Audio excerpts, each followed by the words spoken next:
Coming up on AC Media. Ndikasoko otubulire ngokuba essimu ngoga muntu wangudde munnaye mwafunanga ya abantu ababitwalanga bali serious abayungu baberanga munnaye bano basuna baje bali bayungwe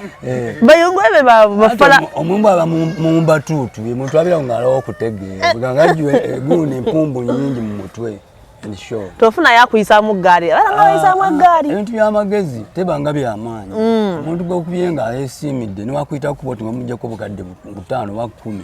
badde mokusanga mwasanze musamba akudukana buddusi kawango ngwaje ko sindika samba kadwa mukubiranga esimu no gamba nkubidde wano nsinzidde mu MTL yena awanika nyama tuge ngaga kami nasinga kuli sente then go nova onogano ya fish yako kulido nogana kulido beach no kubaka kaziki deje mayo ko mu meeting We inspire. Aba YPA abakugu mu kukola amagoba nga bayita mu kulonda embuzi bazze okukuwonya obwavu anti balina obumanyirivu bwa myaka 12 beddo teweetaaga kuba na ttaka abakozi oba ebiseera gwe lundisa aba YPA ofune nusu ku nusu tebiri mu folofoto w'abazibye zaafudde oba zaabuze ofuna ssente yo nga teriiko agamba oba okufuna embuzi zennyini okumanya ebisingawo tusange ku kizimbe kya YPA building ku Lubaga Road okuliraana enkulungo ya Kabaka oba Nansana ku siteegi y'e Naluvule osobola okutukubira ku ssimu noti 7 noti 3 noti asatu munya oba noti 753 birinya noti 6 5 noti oba kubira general manager waffe yennyini ku noti 772 23 45 86.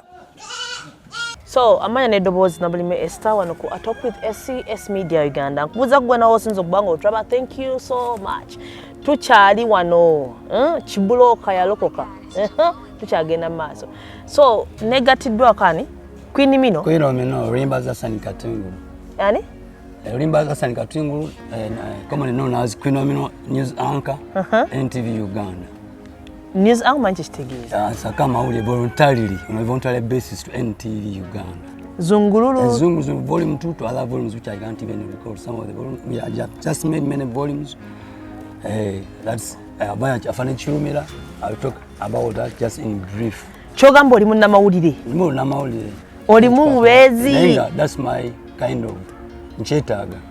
A dream. It's my dream na kule education ndagitaka kwa news anchor. Kasoko ndage mwengeri jo anchor ngamu amasoko ndage ngeri juga reporting amwawo. Aha.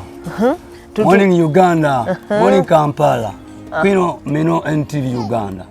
Once again I'm happy okuwanga tuzemwe okulabikako kuntembeza BBS ekimya kyaffe bakiyita from darkness to light organization kibuloka yalokoka twatandika mwaka ogwedde that was 6th of June 2022 abantu mukaaga Sebulwa Grace Rimba za Sani Katungulu Ronald Mubiro atuddawo Nawulime Sala atuddawo time keeper waliwo Mama Abis Nanyazimire nabera Ivan Koreta nabalala so endabo okutte ebitabo secretary gwe secretary wano exactly Chibloka yalokoka chichi tell us about your journey tubulire tubako kyotugamba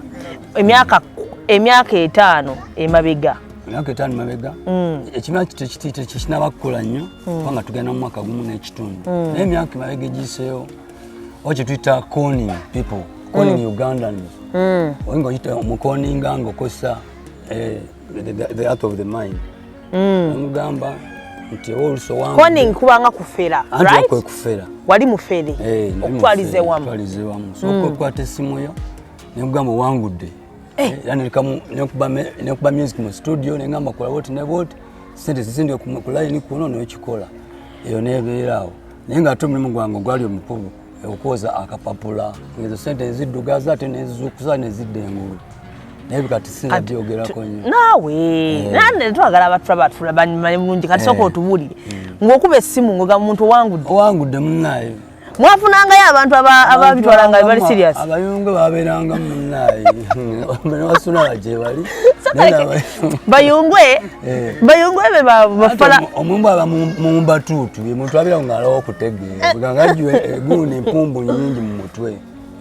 tofuna yakuyisaamu ggaali abanga bayisaamu ggaali ebintu by'amagezi tebanga by'amaanyi omuntu gw'okubyenga aleesiimidde niwakuyitako bwoti ng'omuggyako obukadde 5 oba 10 baddemu okusanga gamba wasanze musambu akuddukana buddusi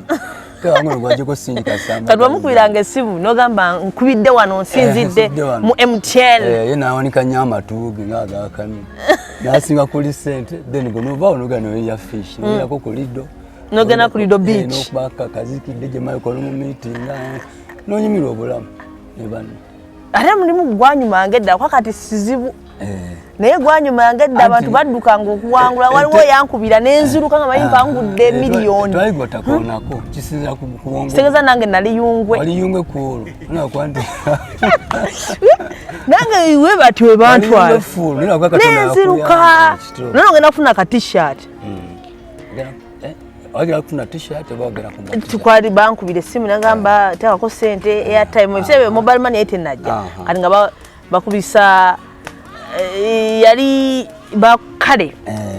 mobile money etenajja nga babiramu airtime tawanza bawona balina techniques nyingi bafere webbanga bameka obolooza bangi nnyo bagamba banga kati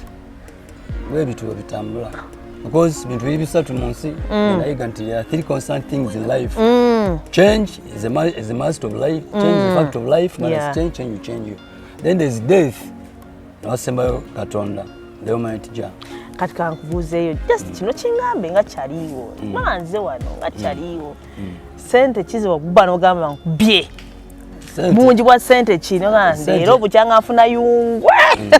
nafunye yungwe namugyako bukadde we buti sente twazikubanga mu segunde mu intervals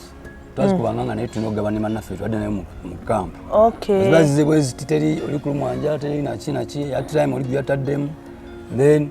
nga bingi ngamba amount nogwe nakuba namukuba obukadde 5 kale awo nsobola sirikawo okubanga wakibaita invasion of privacy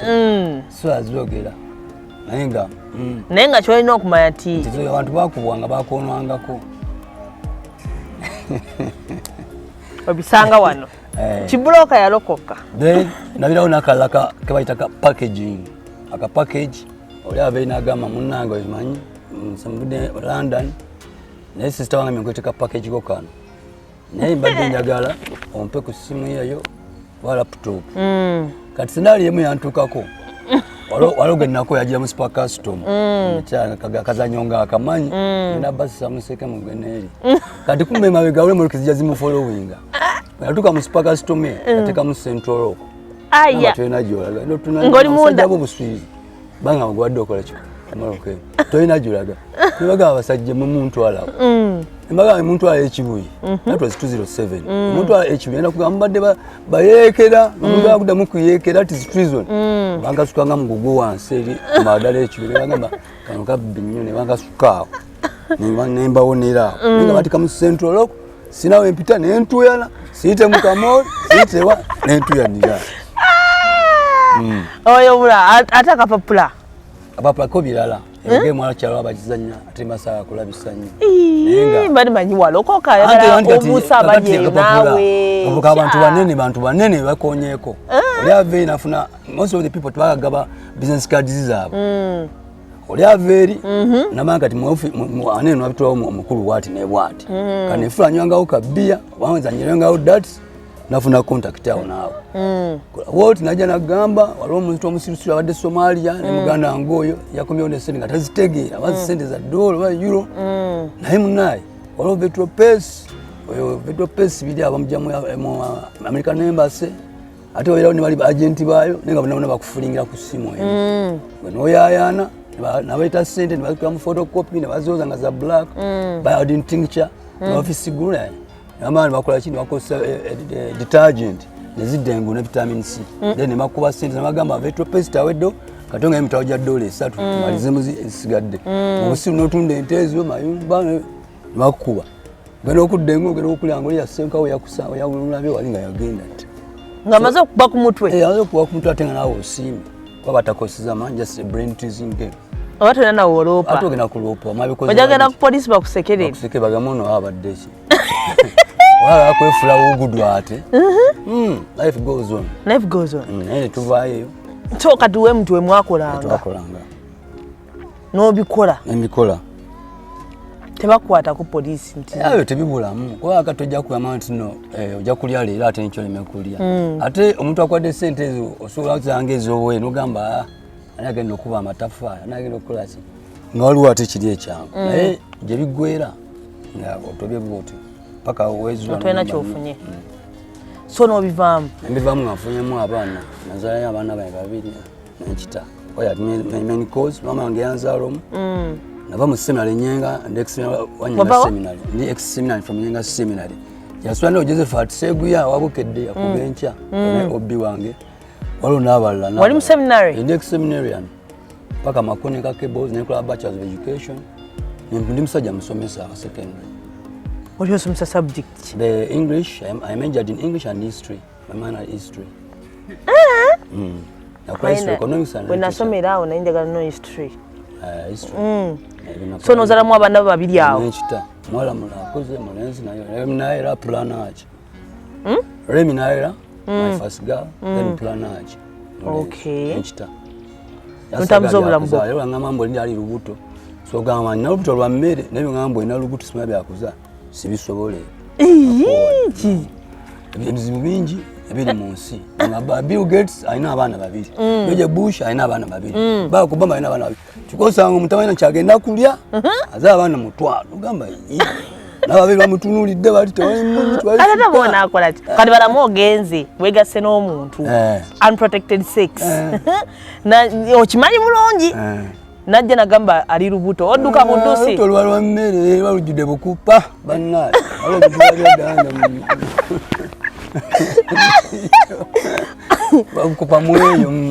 bukupa mweyo so life into bwetyo no ebyokuza ataga biwulira sagale because inayo omuntu abo tubabulayo kwanga era n'tusomanga tugenze mu wateba nga tugeze ke Tanzania president ole yafa great singo wa John Pombe Magufuli president gasingo okwetaka babele nga tugenda kuba simu twane mujje mulabe ndi muloju bibayo ne secrecy naye byokuzala bagambira sibiri muleka gwere koti sizala bisoma bitawanye so kale songa soba nogera mu dwali ne bakusala no banga tozala ebyo bibawo naye so kajja kwita mu bufunze okuzala bibawo ne bitama kwanga abantu abagaga mu nsi balina abaana batono kiba kyakulabirako kitwali ne Frank Gashumba nga twa example yaba abantu abazala ennyo abeera awo natula twalika unga twali mansi school fees nenga kuzala ate abantu abazala ennyo abira idol that's their problem they have bawate balina byakukola ate balina byakukola so tubuulire wano we muli kyekiganye wanabiganye those are the challenges we have. It's a good question wanga in summary lack of jobs. An organization ina abantu abasuka mu 2 ku 3 mumu abazimbi mumu abatunzi bengo engawula time keeper waffe mumu abatunga engatto abago zitunda kantini hii yaggwa ne ya hoteli mu kiddako then rent factor walutusasula emitwalo 2 buli mwezi ekirali kya so tubayita tubagala bana Uganda magana afali bula mutusinke ku byambi wanga tujaga kuddayo ati gitwava wanga darkness kitegeeza cowardness kati omuntu abira mu kizikiza aba olusi atya ate light is knowledge according to the Bible. That's Ephesians chapter 8 verses 5 chapter stuff like verse 8 following. Then the school fees problem ontina wabazadde time keeper ina wabanabe nga betago kubanga betago buyambi fena nga ebali wane defense wa fewo naye no kwagala kubanga bamukwatako radi mobile development nabona nga olaba twetagamu some kind of injection okufunya ba sponsors bayambe kuki kubana ne families affe ekyo so ne capital needed because it is in that place chichi twagala kutekawo tedi sponsor agenda kwagala kuwa buwi ata tunacho okuteko walotso okutunda ne mukene nsawo house to house abantu batuna mukene mu butali bamusera nozo okumanya kati balina okulya mukene tedi ata ne papa ne queen alya ne president Museveni abatayide sasa tufuka so tutaga enva esitavunda twanye ebintu biri perishable kyogera kutunda kati encha kyazima kyavunze tetuli mu nyanya unit tetuli mu mukene unit mugundi mu sorry mu butungo ebivunda negati ole kintu kyola mu butufu nga kijja kulwawo nga kichwanga so byebyo kati pozi nekirala bale saba mutuyambeko ati nganze personally omuntu osobola okusomera discipline ndani wesanga nti ate olina kukola kirala nze nezonyo ntina ku journalist kati mbayita nga mpita MBS coordinator NTV mwetaga omulako ngera musaako mu magezi sigagana jambia akambe ngambe bakwede myaka 11 coordinator obiraba bakwede sente njaba NTV oba wa mawulire kubwerere nange mbikoyi naye namwe kenda basa yako sina chambe sina jambi sina fumu basaleko bina mubiraba bakoti sente sala sente yaga bampe nemba bampadde kwera bwezirweyo baba bampe ebikozesebwa okusaka amawulire kubanga ndigula at news anchoring story kijwa lyoba takiddeyo George zunguzu buli nyako volume zesitamanyi gera ku volume 2 enzunguzu ujja kwa kwenomino nga achanganya afande chulumira Muhammad yantu yakula spearheading ya zunguzu bwa kwenomino walo munomala ya gutwatanika nenga ndi ku volume 2 nezidako mujja kwa muziraba tulina kwenomino NTV Uganda zungululu empozi nani minjogera muko kunimirimi nianza neko nimirimi French Italian Latin among others okay so ndiza mubiwulidde abali banange tuli wano ku media Uganda mubiwulidde byonna bye mwetaga okuwulira bakulaga nti despite the fact no bingi nyo ebayitamu baba bakola ki byonna byatukisa nebigongo mukimanyi no one is perfect fena tulina ensobi ze tukoze bulamu naye omuntu yenna akola ki akyuka so tubadde ne mwami kwinomino byaŋambye nandagadde obaga naye kwinomino nerinnya erimanyiddwa so I want to be your mommy I want to be your kwinomino Azawi that's the sister of mine still ani Azawi I want to be your mommy I want to be your kwinomino why tubayimba mulaba bayimba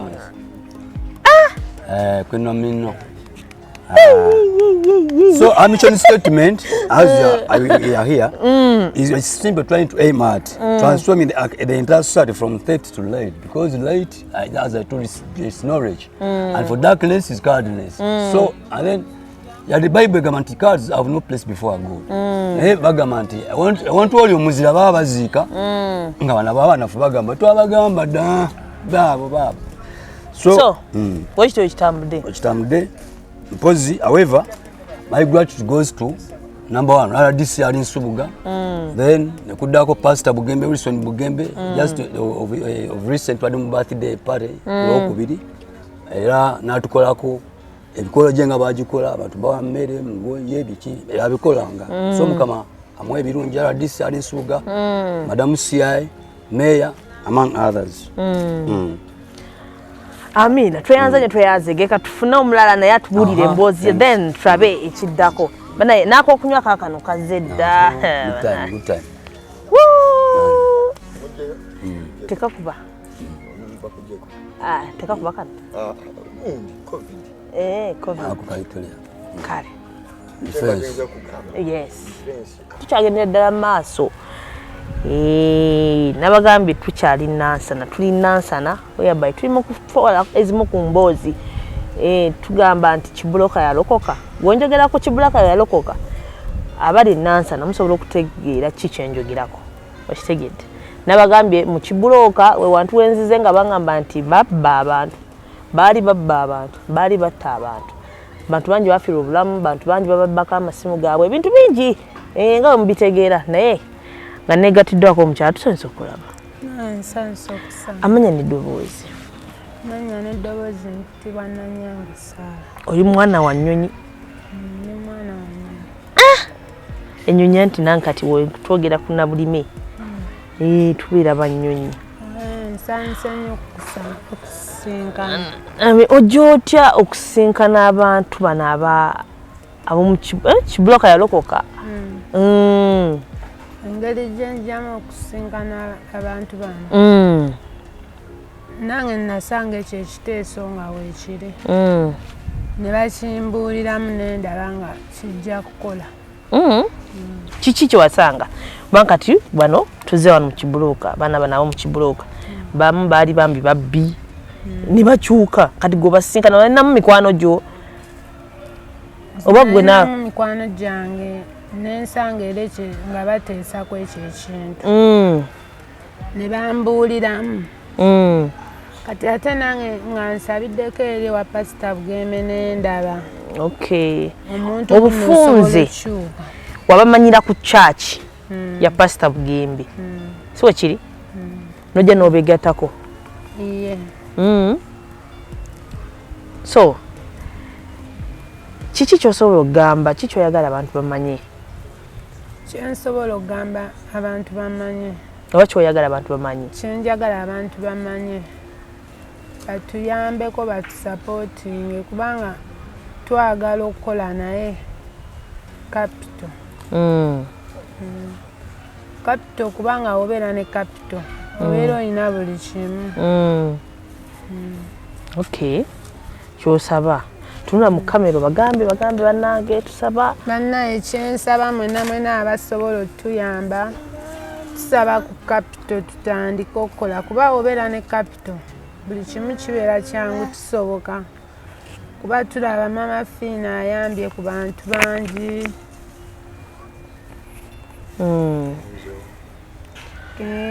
Kenzo